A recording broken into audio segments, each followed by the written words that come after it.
When you are new to airbrushing, one of the hardest things to get right is your paint mix. In this video, I'm going to share my tips which will help get you into airbrushing using the correct paint mixture. Let's get into it right now. So depending on what kind of paints you're using, you may need to adjust some of these recommendations. I like using Trident paints. You can use them straight out of the bottle, and the good thing with Trident is you can also use them with a brush. So the ratio that I recommend for beginners is a 1-to-1 ratio, or equal parts. First thing I'm going to do is squirt some reducer in the bottle.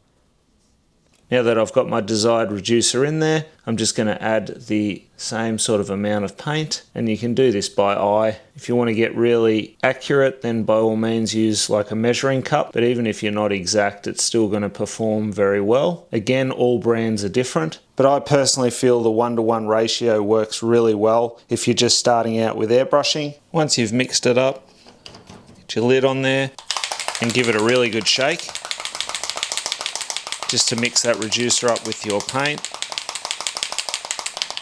and it's ready to use.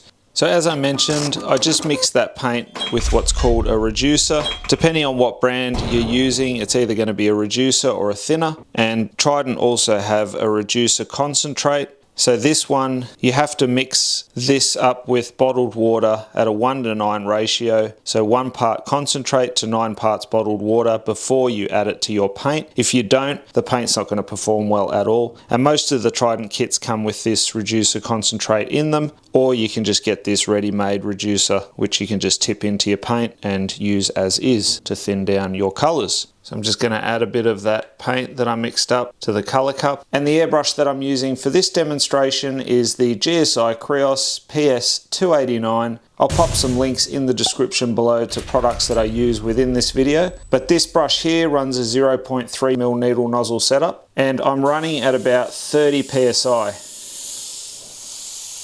Obviously with this brush we have the MAC valve, so I can reduce the air pressure if need be for finer detail. But if you are going to do that, then I would recommend a different paint mix. A thinner one, and that would be 70% reducer, 30% paint. And that can be used when running at lower pressure as well. So if I was to run at say 18 to 20 psi, using a brush without a MAC valve, then I would run at that lower psi.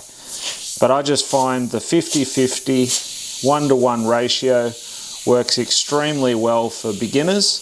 It gives you great coverage, and you also don't get a great deal of tip drying as you would if you were using the paint unthinned.